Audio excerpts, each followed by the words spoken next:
Hello and welcome back to On The Grid Podcast, Season 5, Episode 12. And we are back reviewing the Bahrain Grand Prix, the second of the triple header. Joining with me as ever is Adrian. How did you find the race? We actually had some overtakes this week. Some excitement, finally, some overtaking action, finally. But at the front, it was very much plain sailing and a straightforward victory for Mr. Oscar Piastri. Yeah, Bahrain gave us some excitement, that's for sure. Gave us finally a bit of wheel-to-wheel racing that we've not been used to see that we've not seen so far this season. So in that respect, it was a good race. At the front, it was kind of plain sailing for Oscar, like I said. But I think overall it was quite an enjoyable race. A lot of strategy variations. And yeah, I think the race as a whole was one of the better ones that we've seen this season. That's for sure. So kicking things off in Q1 and knocked out was Alex Albon, Liam Lawson, Gabriel Bortoleto, Lance Stroll and Ollie Behrman. However, Alex Albon wasn't knocked out because I think it was Nico Hulkenberg who had his lap time deleted. And then, but it came too late, and Alex Albon wasn't allowed to participate in Q2 because it came too late. What do you make of that? It's a bit of a messy situation, to say the least. Well, I was watching qualifying actually, and I believe it was Ted Kravitz and Martin Brundle, and obviously David Croft, talking about it. Um, the situation is quite bizarre because I think if Nico Hulkenberg's lap time was deleted on time, which it usually is with the FIA, it's usually done there and then on the dot, but this time around it wasn't. I reckon if Alex Albon was to participate in Q2, I think he would have been on the money for Q3. I think he just had a very scrappy lap in Q1, which saw him qualify 16th or 15th from where he started. Yeah, very strange, very weird. But I think it's not the only person that's kind of been hampered. The two Mercedes cars, obviously, they had a bit of a weird situation because they got grid penalties, one place grid penalties because of their situation going out of the pit lane too early. The FIA just needs to clarify and need to clamp it down and need to sort things out because this weekend with track limits and lap time deletions, everything looked a little bit messy. Like they've not done it so far this season in a sense.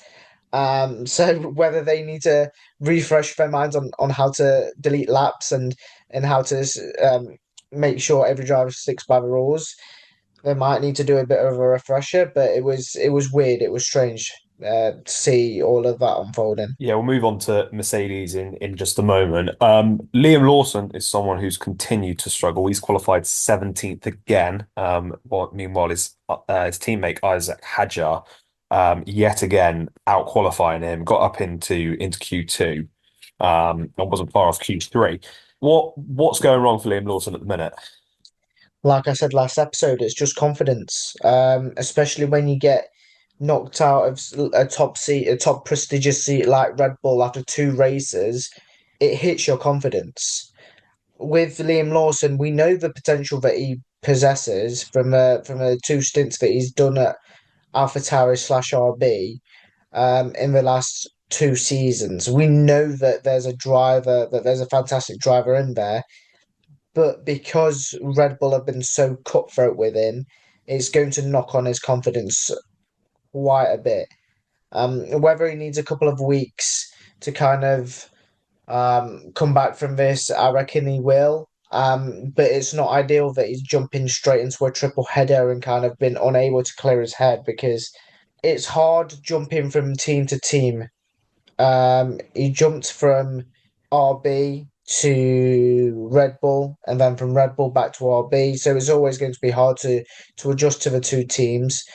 But I just think it's confidence and kind of your motivation, you kind of your mojo. He's definitely lacking it, and it just from the body language, from qualifying and from a races, it kind of just shows what sort of toll it can take on you, especially from after being dumped from a top team after only two races. Moving on to Q2 then. So knocked out was, well, Alex Albon technically, but after he qualified in 15th because of Nico Hulkenberg's deleted lap time. Esteban Ocon had a big crash at the start of the session, qualified 14th. Fernando Alonso 13th, Isaac Hadjar 12th, and Jack Doohan 11th. No real surprises there, I don't think. I think Fernando Alonso done a lot better than Stroll, as you would expect. Hadjar couldn't quite have make any sort of mark like he was able to last weekend. I don't think the RV pace was quite there, and Jack Doohan looked quite good in Q1, but wasn't able to follow up in Q2. Then, so talking of Mercedes, it was after Ocon's crash that caused the red flag. That is just a massive mess up on their end, isn't it? What has gone on there? Again, I'm gonna kind of relay back to what happened during the transmission of qualifying. So, in essence, I think Mercedes, well, all the teams were given an expected start time of Q2 after Ocon's crash. And that time varied between the actual start time that was actually, abided by.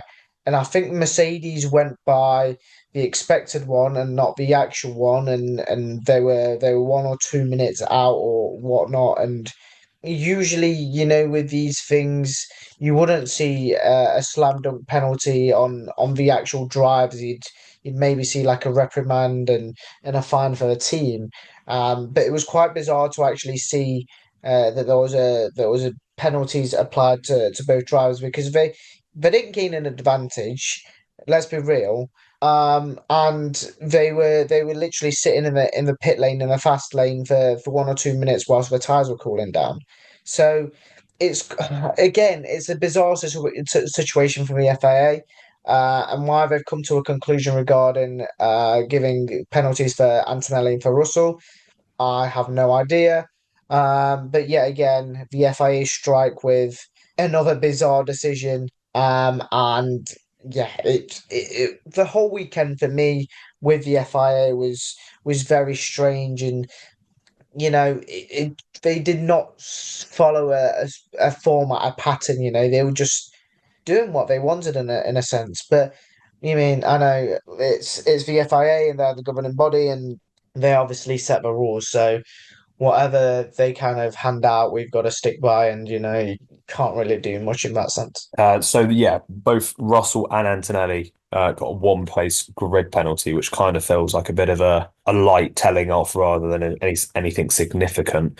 So maybe they did recognise sort of how it wasn't a major issue, but they still had a rule to enforce to prevent other teams doing it possibly. Moving on to Q3, Oscar Piastri playing pole position with a fantastic lap. Becomes the first driver this season to get multiple pole positions. We've had four different pole setters to this point. George Russell in second, relegated to third behind Charles Leclerc. Kimi Antonelli in fourth, Pierre Gasly fifth, who went up into the second row, which is a mega effort from him. Lando Norris sixth, Max Verstappen seventh, Carlos Sainz eighth, Lewis Hamilton ninth, and Yuki Tsunoda in 10th.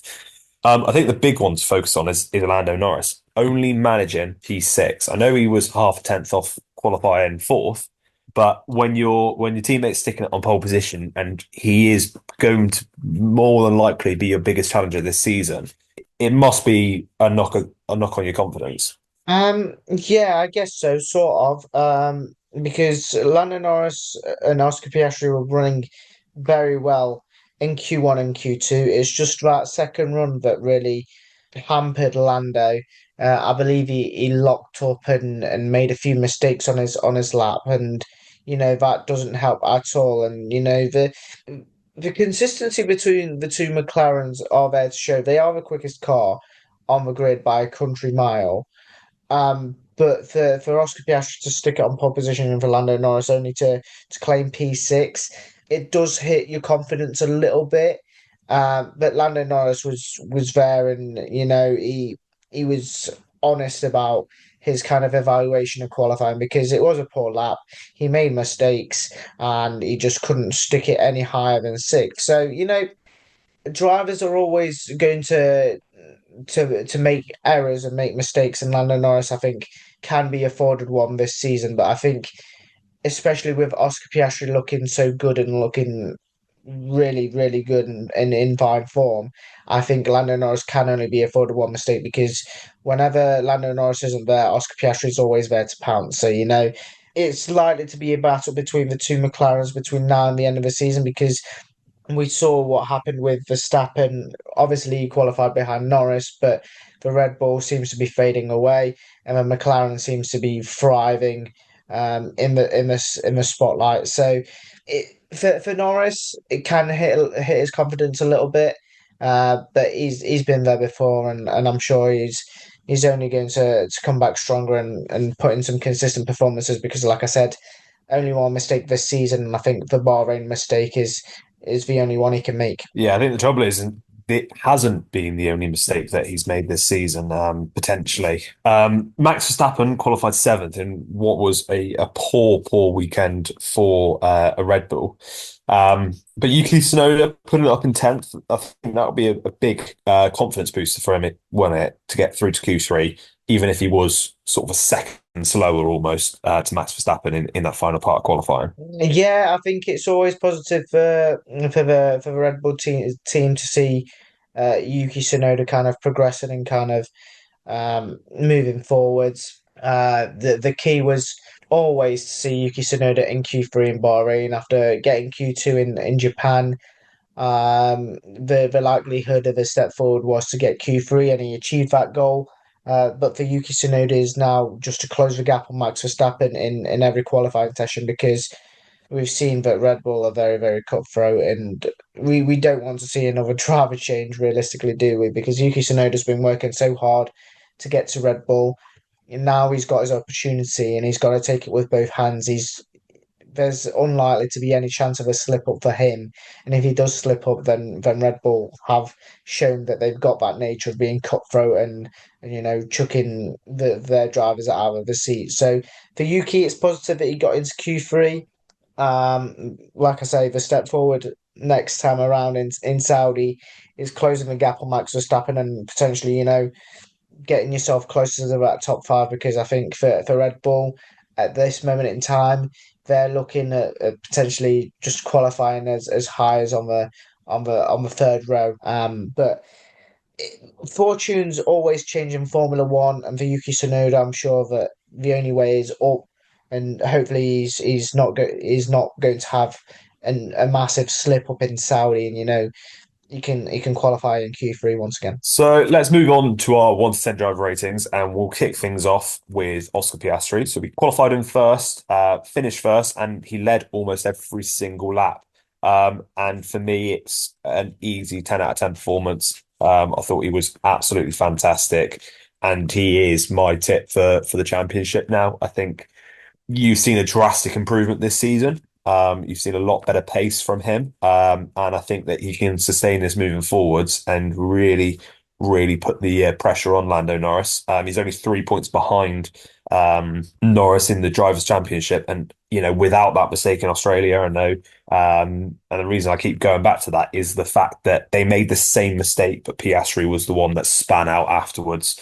And it really cost him. So that could have easily happened the other way around. Piastri goes and wins the race, and Norris ends up finishing ninth.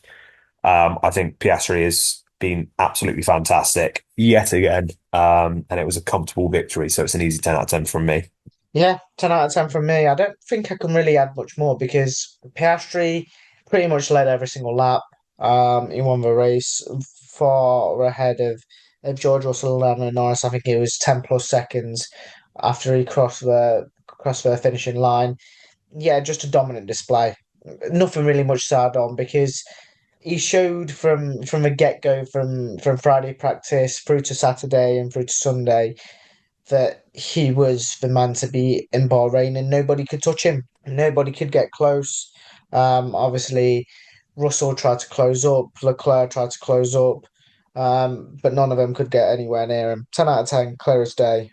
Very comfortable performance. Next up, George Russell. He qualified in second. Obviously, he started third with that one place grid penalty, and then he ended up finishing second. And again, it's a 10 out of 10. how he's managed to finish second in that race is beyond me because the amount of electrical issues he had to contend with, everything going on, and he's got the quickest car on the grid, chasing him down as well. He could have easily DNF with the amount of issues. Given another 5 laps, he might have, because it was deteriorating at that greater speed. But he done a brilliant job to hold his nerve, to fend off all of those issues, and to end up finishing on the podium. And he's had a very, very good season to this point. He's finished third, fifth, and second, and fourth in the sprint race in China as well. So he's been very, very under the radar, I think. And do you know what? If Mercedes can bring a couple of upgrades, there's no reason why he can't be converting these podiums into victories, and really, really fighting with them, for victories. So I think George Russell has been an excellent driver this season. He's taken a step forward, and it's an easy 10 out of 10 as well. Yeah, and once again, 10 out of 10 for George Russell. So comfortable, especially like you mentioned with the electrical troubles that he had, defending from the likes of Lando Norris, defending from the likes of Charles Leclerc, very comfortable. He is taking that Mercedes team leader role into his stride and showing how Lewis Hamilton has taught him so many tricks of a trade and just being comfortable, being calm, cool, collected, and bringing home yet another podium for Mercedes. Um, yeah, really, really, really good display. Great defensive display, especially defending from Lando Norris and Charles Leclerc. Really didn't have the pace of Oscar Piastri in front of him, with the troubles that he had with the car. But again, comfortable race for George Russell, and yet another podium for him. So 10 out of 10 without a shadow of a doubt. And now moving on to Lando Norris, he obviously qualified in sixth and finished third. This might come across as very harsh. I've gone for a 6 out of 10. I thought it was an awful performance from him. He's qualified out of position. That McLaren should at least be on the first 2 rows. Let's be honest. It was a poor performance in qualifying. And then after that, he obviously made up 3 positions at the start, which was a very good going, but it turned out that he was outside his grid box and got a 5 second penalty. He actually made the overtake on Russell, but dropped back behind him after the pit stop because of, the 5 second penalty. He should be finishing that race in second place. There's not really many excuses you can make for him. And at the end of the day, he is now only leading the championship by 3 points, and Piastri is the man in form. Arguably, Piastri's been the quicker of the 2 drivers at every single Grand Prix this season. So, not good times for Lando Norris. I think he needs a big response in Saudi Arabia. I think that's slightly harsh. I'm definitely not going to give him any of the grades of Piastri and Russell. I've settled one higher than you. I've gone for a 7. Um, I mean, I've gone one higher purely on the basis of he was able to kind of, get that get that 5 second penalty, and kind of had to get the overtaking done, and it was a great start from him, apart from obviously he started outside of his grid box. Um, and from that point onwards, you're always going to be playing catch up, and he played that, and he only marginally, uh, kind of missed out on second place because he was there or thereabouts on George Russell, but just wasn't able to make the move done. Yeah, kind of a bit of a tricky one for Lando Norris because he's he's still the championship leader, but Oscar Piastri is hot on his heels. Max Verstappen obviously had a poor weekend in Bahrain, but Oscar Piastri is the man in form, and Lando Norris will be worried ever so slightly. Um, but obviously he still finished on the podium. Um, but nonetheless, like you mentioned, he should be finishing P2 minimum.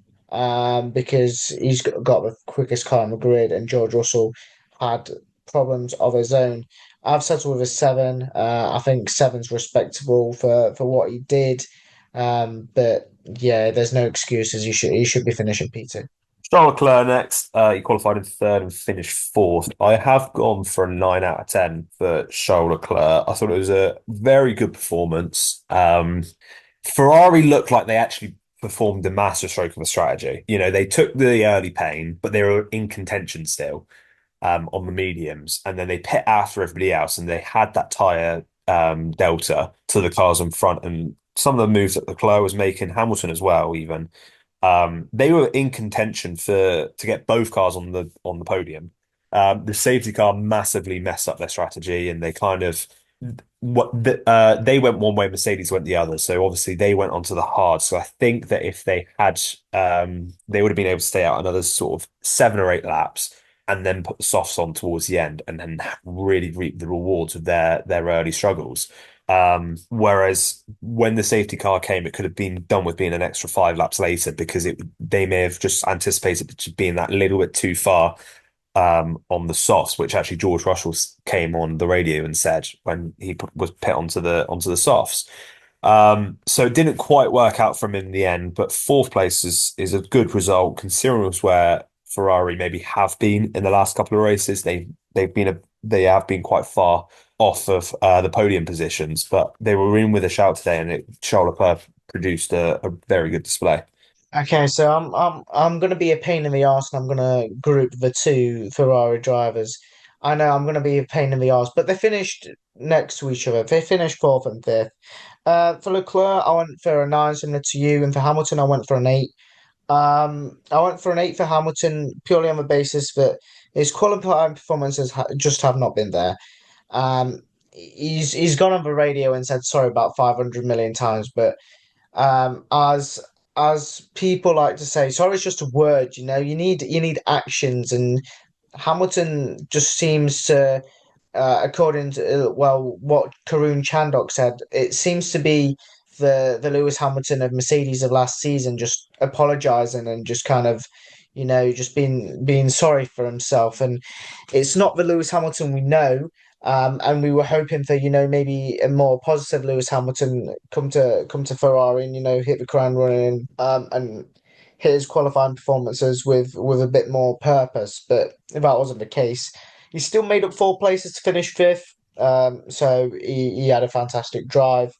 So he settled with an eight. For Charles Leclerc, yes, he started second, but I think Russell and Norris were a lot more quicker in front of him, and realistically P4 was likely to be the highest he could finish, and he got a deserved 9 out of 10 because he was battling to get himself on the podium, but Russell and Norris were that extra bit stronger. So 9 out of 10 for Charles Leclerc and Hamilton, an 8 out of 10.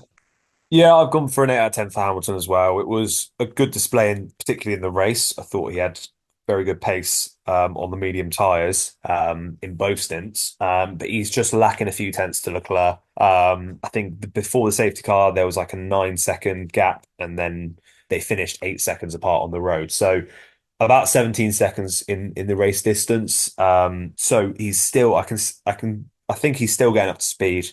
Like I said last week, I'm not particularly worried at this point in time. I think fifth place is a good result.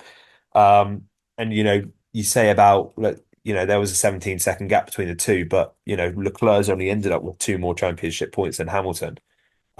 So there isn't much to show for it for Charles Leclerc having that advantage over Hamilton. But an 8 out of 10 for Hamilton. I think it was a good performance, but maybe a few tenths per lap to find. And then moving on to Max Verstappen. Sorry, you threw me off there because obviously I was expecting you to talk about Hamilton now. Max Verstappen qualified in seventh and finished sixth. I've gone for an 8 out of 10 for Verstappen.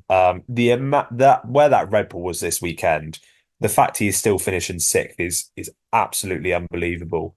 Max Verstappen seems to, when he has a good car, he is competing for the victory almost every single race. When he doesn't have a good car, he is still managing to finish sort of fifth or sixth. He's still getting some good points. And that's what's happened yet again. The car was nowhere this weekend. There was pit stop issues, which we don't associate with Red Bull at all, which is kind of indicative of where they are as a team at the minute. But what he's done to fight through, he was 20th at one point.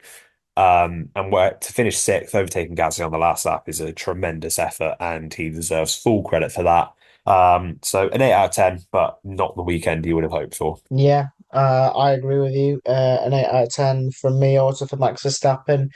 Well, like you mentioned, pit stop problems for Red Bull, and you know, uh, what seems to me they had a bit of a glitch in the system, and Ted Kravitz was on about it whilst he was reporting from the pit lane because the light obviously above the driver was red and it wouldn't turn green for when they were about to release him. And that's why I believe it was the first pit stop. Max kind of second guessed himself and stopped and then went again. And for Yuki Tsunoda, he had an amber light. So it seems to me that the Bahrain Grand Prix was uh, a mixed emotion of confusion and don't know what the hell is happening for a lot of drivers and for the FIA because from an outsider's perspective, it seems to me that there was a whole lot of kerfuffle last weekend in Bahrain. But Max Verstappen kind of drove through that phase and like you mentioned, he was 20th at one point, but still made it up to the points and finished sixth. And in kind of a comfortable, well, I say comfortable sixth. He had to overtake Pierre Gasly on the last lap to get that sixth place, but to do that is a testament of his grit and determination. And like you mentioned, even when he doesn't have a good car, he still kind of battles on and shows what he can do. So it's an 8 out of 10 and a deserved one because the Dutchman was still fighting and kind of showed what he can do even when the car's not at its best. Yeah, I got to say, I think it was anything but comfortable for Max Verstappen, given that I think he did gamble a lot with the safety car staying out, and it worked for him, didn't it? Because he got sixth in the end. Pierre Gasly up next. He qualified in fifth and finished seventh. He obviously started fourth with the grid penalty to Antonelli. I've gone for a 9 out of 10. I think if he hadn't have been overtaken on the last lap, I probably would have given him a 10. But as it is, I've gone for a 9. It was an exceptional performance, considering that Alpine haven't scored any points this week or to this season to this point. To go and put it on the second row and qualify and then get 6 points is massive for them. It lifts them off the bottom of the constructors on countback above Sauber, because they've obviously had the better result, with Gasly in seventh. But this is kind of, I think, what we expected from Alpine and Gasly at the start of the season. We knew they had a good car. We were just waiting to find it. And it is kind of a bit poetic that at the track where there was all of the preseason testing done, that's where Alpine have actually found their pace and found what they have.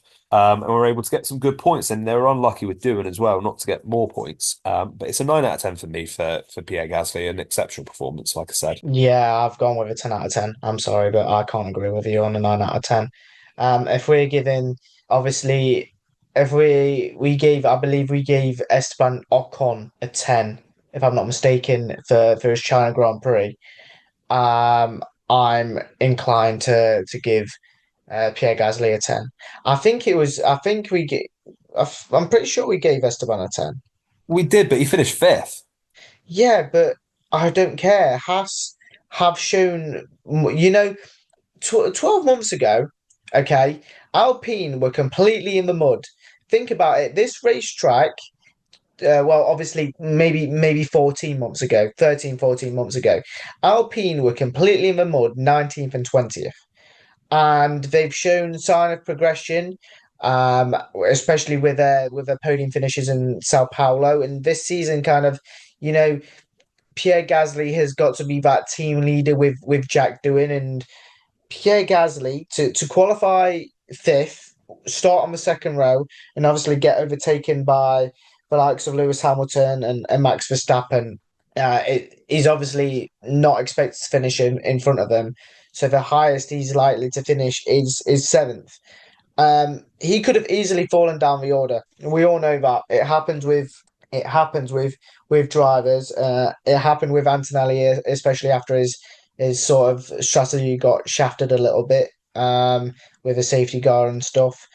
Um, yeah, it's a fantastic result for Alpine, and it lifts them off the bottom of the constructors' championship, and it kind of shows that Pierre Gasly is needed the most, especially at this time of the season, because doing isn't there, and I don't think is ready to fight for points.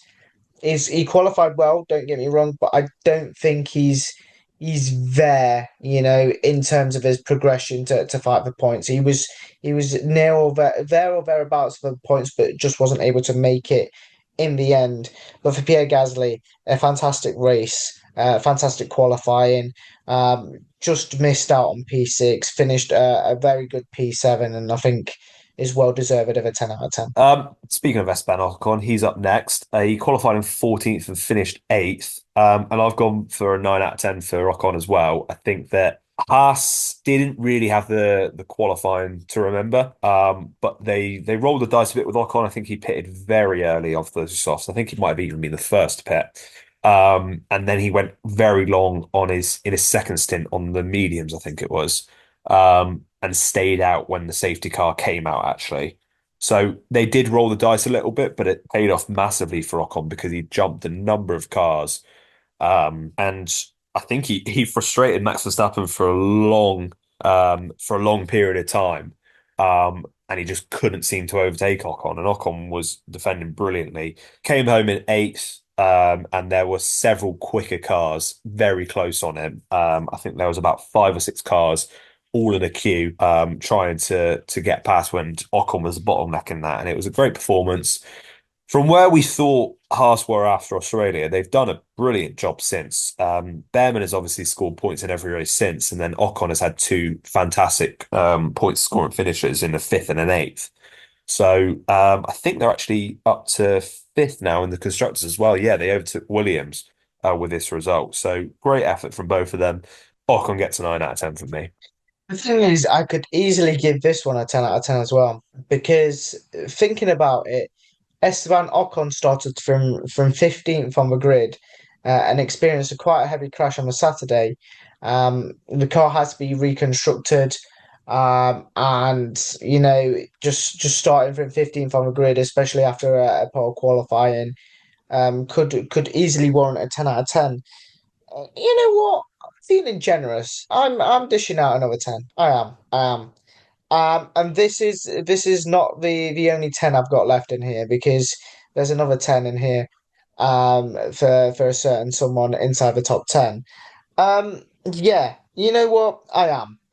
Because I think to go from the back of, starting from P15, and experiencing kind of a low on the Saturday, from the high to the highs of, making up 7 places, frustrating a 4-time world champion, and finishing in P8, taking 4 valuable points for the team. Yeah. You know what? If I've given Pierre Gasly for what he did for his qualifying and his race a 10, I think it's only fair for giving a lowly qualifying and a very good race finish another 10. So you know what? Adrian is feeling very happy that he's seen a good race. You know what? Another 10. I'm waiting for Liam Lawson's 10 out of 10 in a minute. Okay, that's not going to happen. Yuki Tsunoda up next. He qualified in 10th and finished 9th. I've gone for a 7 out of 10 for Yuki. I thought it was a solid drive. I think he's very, very fortunate to have avoided a penalty for putting a massive tyre-shaped hole in Carlos Sainz's side pod.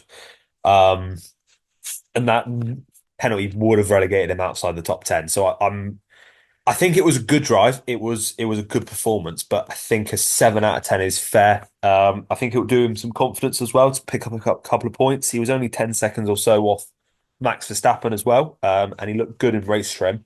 But I do think that I can't give him much higher, if at all. So 7 out of 10, it's a step in the right direction. He's building his confidence. I think you can see that, and I think in a few races' time, he's going to start. If that Red Bull car allows it and is in a position to, he's going to be scoring some good points. Yep, I agree with you. I've also gone for a 7 out of 10. Yeah, how he has not got a penalty for what happened to Carlos Sainz, I will never know. But again, FIA everyone, welcome to the F1 circus. Yeah, I think it was a good performance. Qualified in 10th, finished 9th, got himself through to Q3, got himself 2 points on the board for Red Bull. incidentally, I think he is the first driver in. I saw a stat or something. I think he is the first driver since I don't know what race, but he's finally Red Bull have finally picked up some points that's not Max Verstappen. And I think just that alone is crucial. But I think for Yuki Tsunoda, some confidence can be gained from racing Bahrain, and it's a 7 out of 10 from me. Next up is Ollie Behrman. He qualified in 20th and finished 10th. Um, I think I am actually. I think I'm going to go for a 10 out of 10 for Ollie Behrman. This one was borderline, I think, between a 9 and a 10. But this kid has been special. Obviously, after the first race, we were all a little bit nervous because we didn't think that the pass was very good. But since then, he's really shown his worth. He was quicker than Ocon last weekend, but that's 3 points finishes in a row, which I don't think there's many drivers actually with a longer point scoring sequence on the grid. I think it might only be the McLarens and George Russell, who have a longer point scoring, consecutive point scoring sequence than Ollie Behrman, which, considering this is his fourth race in Formula One, is not bad going at all. Yeah, don't know what more you can say. He was pulled off some very, very good overtakes, and looked full worth for that 10th place. Seventh race in Formula One. Remember, he had three last season.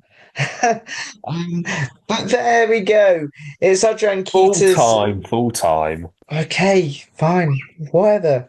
It's time for my new segment. It's Adrian Keeter's 10 out of 10s, and this one is another one that I've added into my repertoire. I've also given Ollie Behrman a 10 out of 10. Like you said, such a special kid. He is. 3 points finishes in a row, making his way from 20th to 10th. And by the way, my driver of the day, can we actually talk about driver of the day? Because Lewis Hamilton was given driver of the day. By the way, I think this driver of the day nonsense is stupid. It is so stupid. How Ollie Behrman, how Esteban Ocon, or how even Pierre Gasly did not get mentioned in the driver of the day or get driver of the day is ridiculous. I think it happens race after race. In China, Kimi Antonelli got it.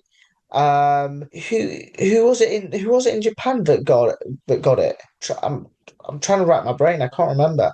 But The the driver of the day vote it's been wrong every single race this season. yes, exactly. I don't get it. Do you understand how?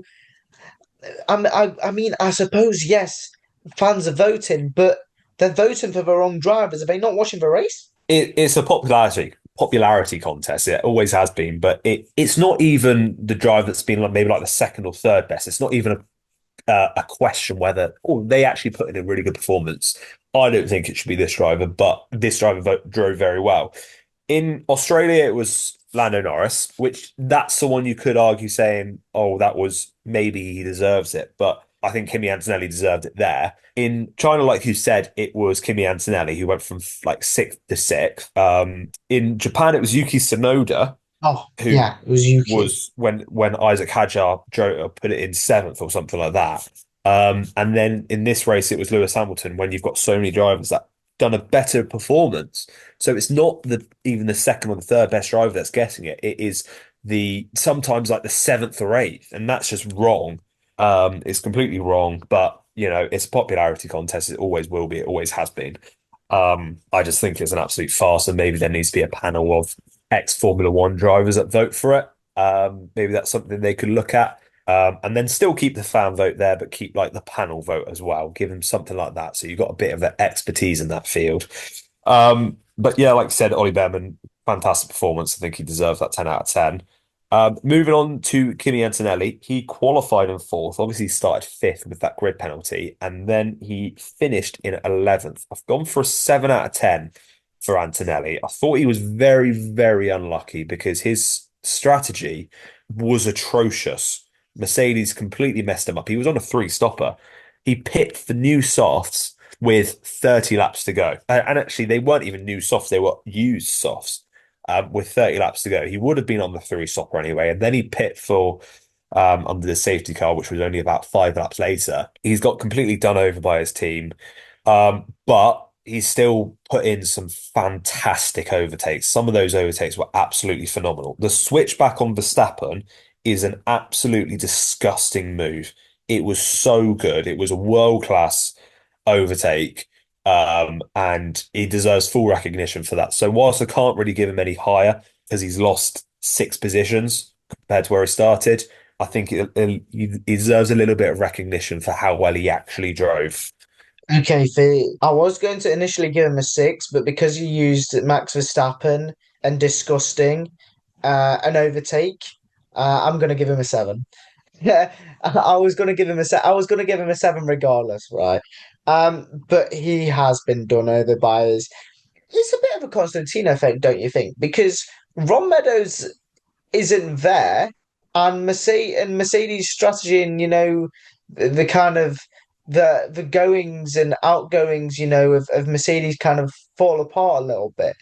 And yes, I'm not going to fully blame it on Ron Meadows. It's not his fault that his son is getting married. That his son was getting married at the time. It's not his fault. Um, but Kimi Antonelli was completely shafted.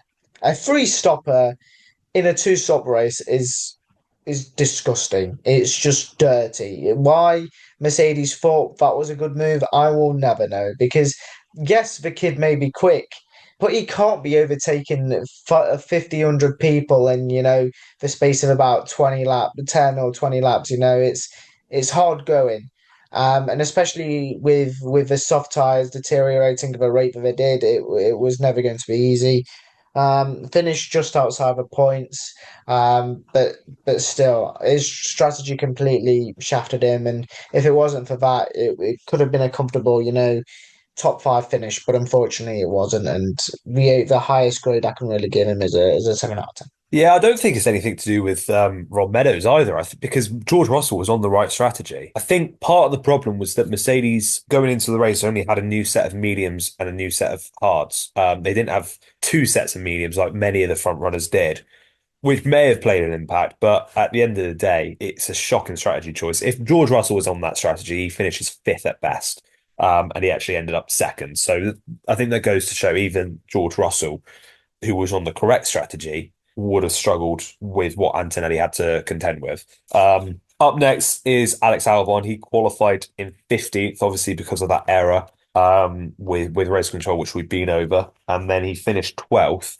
I've gone for a 6 out of 10 for Alex Albon. I think he could have easily ended up getting points, and maybe I would have given him a higher grade. But I think it'll be disappointing that he wasn't given the shot to qualify in a higher position, and he was always playing a bit of catch up. He was before, I think it was before Sainz retired. They were next to each other on the road, but so I think there was the opportunity to score points. But I'm not going to lie. That safety car kind of my perception of everybody's strategies went out the window there because I know a few drivers stayed out and a few drivers didn't. They picked for new tires and it all got messy. So I'm not too sure what happened with Albon during the safety car window. I do think he pit for again. But after such a good season, there was bound to be a bit of an off day. And if this is an off day, he's still finishing 12th, then it bodes well for Williams moving forward because they've been exceptional this season. So they're due a bit of an off day. And 12th is not a bad result. It's not as if they're finishing a minute off the points and they're finishing in 17th and 18th, for example. Did somebody say Messi? Did somebody say safety car? Did somebody say FIA? Bahrain Grand Prix. There you go. But for Albon, I've gone for a 7. I think he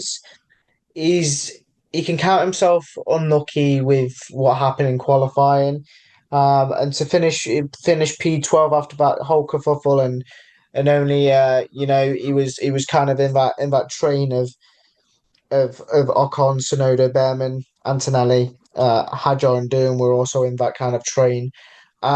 He can count himself quite unlucky. Yes, we mentioned that he was always bound to have a bit of an off day, and for him to have an off day and finish 12th and only a couple of seconds off the points, pretty good going. Obviously, Science wasn't able to kind of back up his qualifying performance to finish in the points because of a certain angry Japanese driver. May I add, I think he's got small man syndrome when it comes to overtaking Yuki Tsunoda. He does get very hot-headed and quite angry. But I think Yuki Tsunoda is always going to do that when kind of his seat is up in the air, race by race. But for Alex Albon, he was always going to have an off day. And Bahrain was the time where he was going to have it, and yeah, he still performed relatively well. And they're a few seconds away from the point, so it's not all bad for Alex Albon. Isaac Hadjar's next. He qualified in 12th and finished 13th. I've gone for a 5 out of 10 for Hadjar. It was all just a little bit anonymous from him. I don't, like I said earlier on, I don't think RB had the pace this weekend, but he's still gone and beaten Lawson quite comfortably. He was still in that sort of battle for points. I just don't think there were the opportunity to score points in this weekend, unfortunately for him. He's proven himself. He's done very, very well in Formula One to this point, but I just don't think it was quite there for him, and he was always struggling due to a lack of pace in the car. Yeah, not really much to add on from your point. I've gone for a 6, quite anonymous, quite average, comfortably beat Liam Lawson in the end. And, it was another driver that kind of has had a lot of highs. And, this one might be his only low for all we know. But to obviously have a low in Bahrain and still finish 13th, a couple of seconds from the points, pretty good going. Um, just like you mentioned, quite anonymous, and just wasn't there for the points kind of paying positions. Jack Doohan next. He qualified on 11th and finished 14th. I've gone for a 6 out of 10 for Doohan because he was actually running, I think it was ninth for majority of the race. And then towards the end, I think he was on the softs in his last stint, and then the pace just disappeared. Absolutely went out the window, and he got overtaken by a number of cars. And he was in that DRS train as well. It felt like he lost about 4 places in like 3 laps.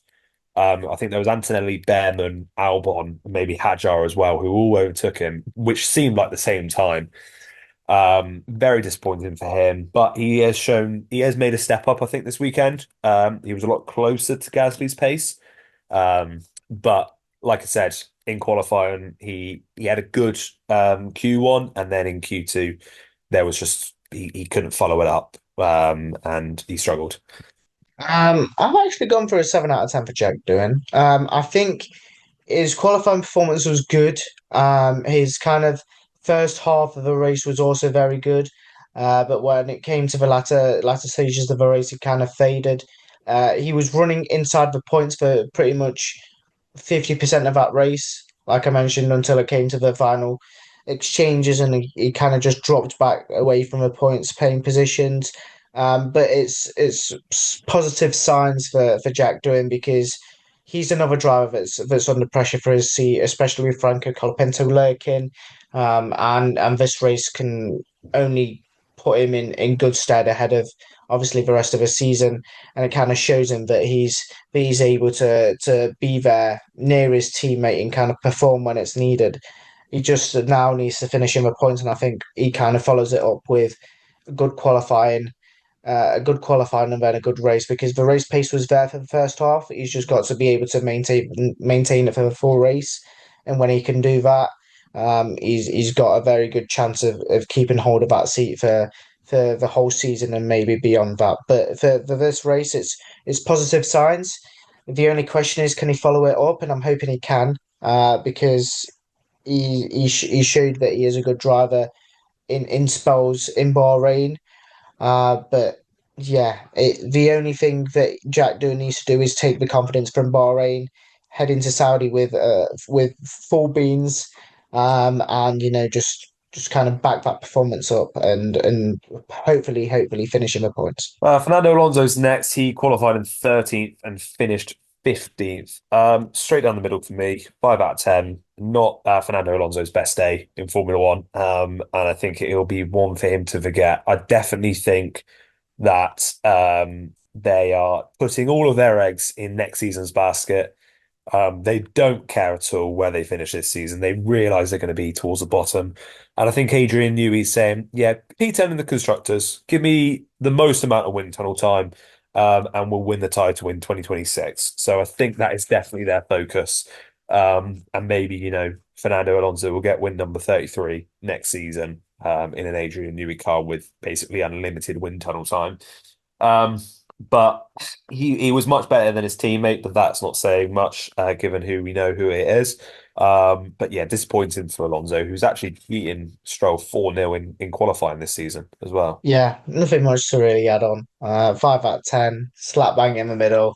Not Alonso's best day. And I agree with you. I think Adrian Newey is fully looking ahead of 2026 and going, I'm going to build you an absolute rocket ship that hopefully wins you the championship.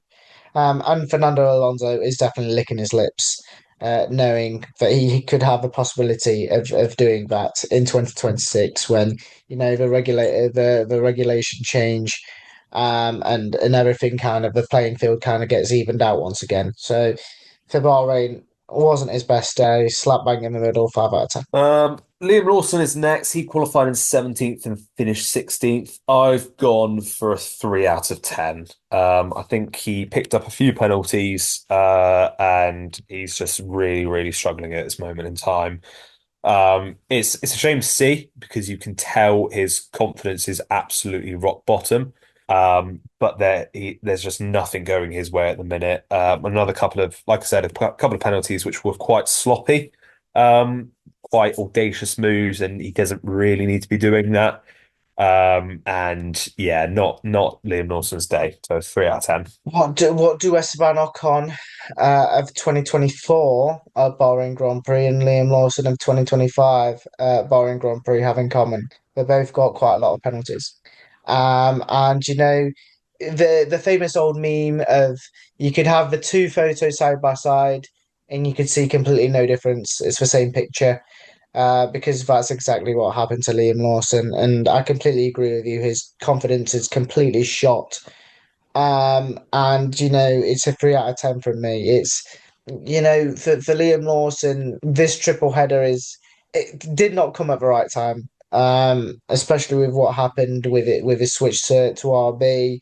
I think what Liam Lawson needed was, just a bit of a switch off. Even if his switch happened in the summer break, he's got 2 or 3 weeks to kind of reset and go again. But he's unable to do so. He's kind of got to go back in the car week after week after week and try and perform when we can see that he's not in his confidence rock bottom. But for Liam Lawson, Saudi Grand Prix is next, and then he's got a bit of a break.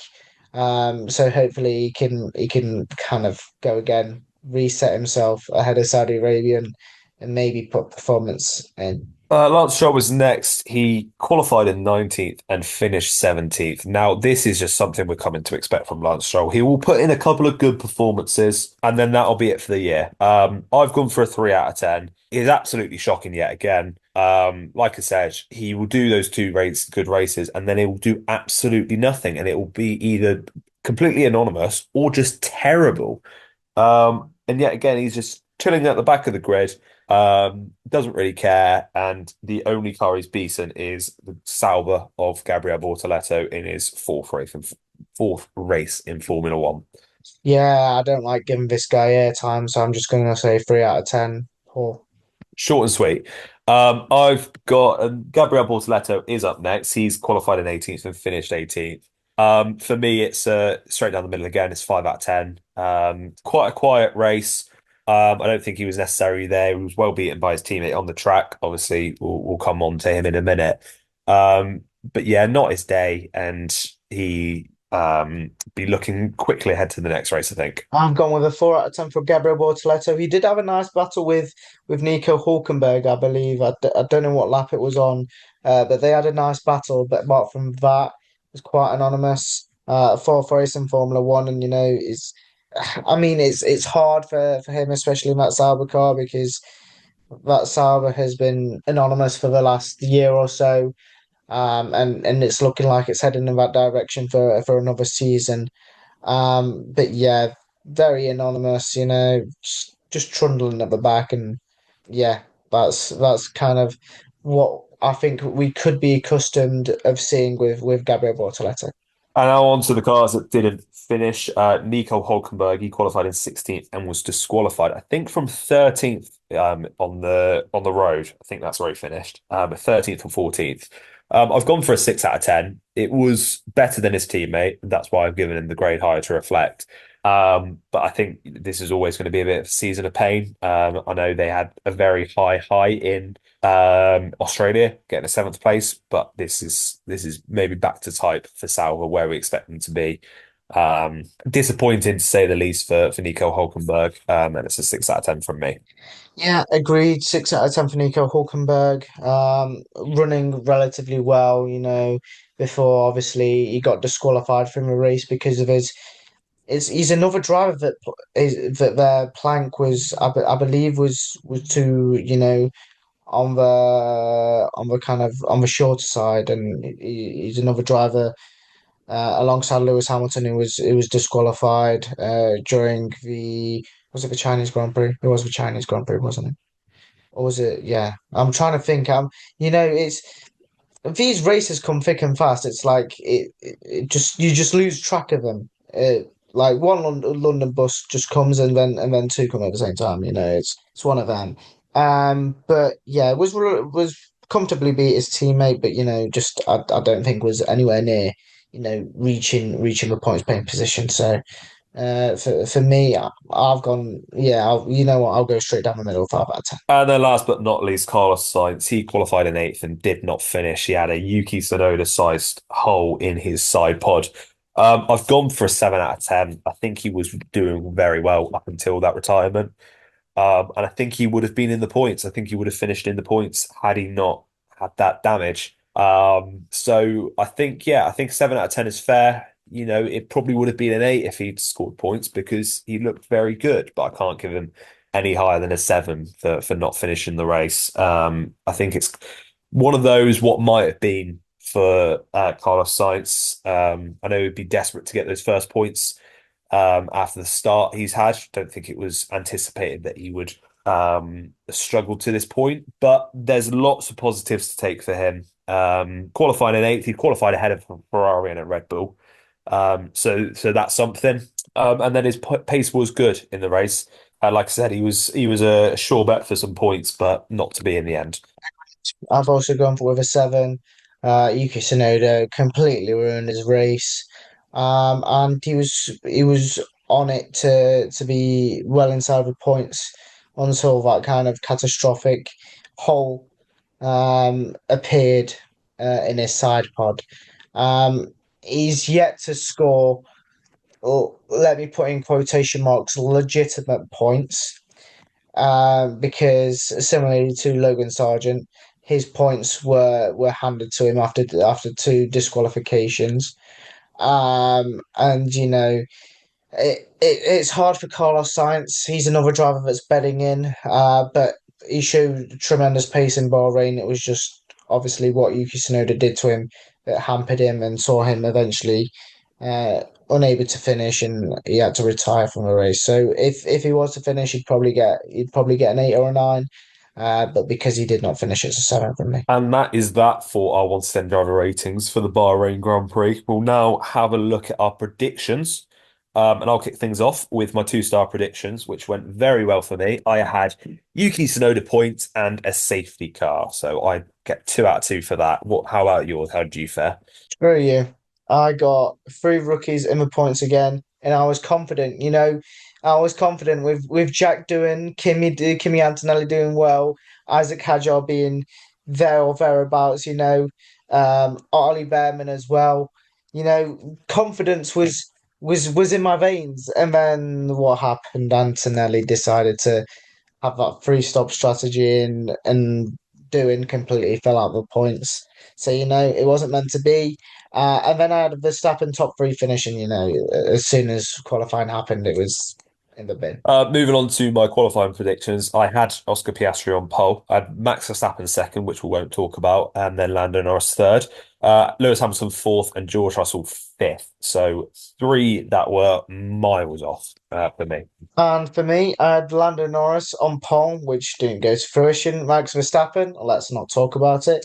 Oscar Piastri in third, obviously qualified on pole. Charles Leclerc in fourth, not far away. And then George Russell in fifth, also not far away. So only Norris and Verstappen that were completely miles out, but the other three were kind of there or thereabouts, but still nil points for me. And then in the race, this is where things were almost clicked into place for me. So I had Piastri to win it. I then had Norris, Verstappen, Russell, second, third, and fourth. And then I had Lewis Hamilton fifth. So I got first and fifth right. I was kind of thinking that George Russell might get a 5 second penalty for obviously that issue with his DRS when he opened it when he shouldn't have. And that would have given me 4 out of 5 because he would then drop behind Norris and Leclerc. So he would have finished fourth, and then Norris would have finished second. So close, but no cigar. I still take 2 out of 5, so I think I take 5 points for the weekend overall. So that's not a bad haul for me. I'm not unhappy with that. Yeah, you in predictions once again because I only managed 2 out of 5 in the race. I predicted Norris, Piastri, Verstappen as a top three, and obviously Norris and Piastri. If I flipped those two over, I'd have got Piastri correct. I predicted the two Ferraris in fourth and fifth. So I mean, it's positive that I predicted the two Ferraris correctly. But then again, it's not positive because you beat me in predictions once again. And now let's take a look forward to Saudi. So do you want to kick things off with your two-start predictions? Yeah, let me do that. I've gone with, you know what? I've gone with Alex Albon points. I think he'll bounce back after, a little bit of I wouldn't say dismal, but, a little bit of a tricky-some display in Bahrain. I think he'll bounce back and give Williams a few points. And I've gone with a Leclerc podium. You know, I feel confident. He was there or thereabouts in Bahrain, and I think he'll go one step further and claim Ferrari's first podium. Scrap the sprint. Scrap the sprint. I Absolutely don't. not. I Absolutely not. don't Not care. only do they have a podium this season, they have a Scrap. victory this season. I am Scrap. taking it. I am Scrap hanging it. it high. They Scrap have a it. victory this season. Okay, a Grand Prix podium. Better, better. Grand Prix podium. The first Grand Prix podium. There we go. That's better. But Ferrari definitely have a podium this season. They also definitely have a victory this season. For me, I've gone for the race to be won by under 10 seconds. We've seen quite a few close races this season, so I thought I'd have a little mix it up a little bit. This is something a bit different. And then I've also gone for double Williams points. I think they'll step up again. I think that Science will take some positives from that weekend, and then Albon obviously he's been brilliant this season so far. So we're able to make amends. Moving on to qualifying, I have gone for Piastri on pole again. This time we've got Norris second, Russell third, Verstappen fourth, and Leclerc fifth. Sorry, I completely forgot to do my predictions, so I was doing them just very, very quickly. I've gone with a McLaren front row lockout of Piastri and Norris. I've gone with Leclerc in third, Russell in fourth, and Verstappen in fifth. And then for the race, I've gone for Piastri from Norris again. So Piastri to get a third victory this season, and which would give him the lead in the Drivers' Championship. Russell to get another podium, and then Leclerc and Hamilton fourth and fifth. And for the race, I've gone with Lando Norris to hit retribution. I see him beating out Oscar Piastri. Like I mentioned in my star predictions, I've given Leclerc the podium in third to fend off George Russell, and I've gone with Hamilton in fifth. And that is all for this episode of On the Grid Podcast. Thank you all for listening. We'll be back next week where we will be reviewing the Saudi Arabia Grand Prix and looking at our predictions as well. Thank you all for listening and see you in the next episode.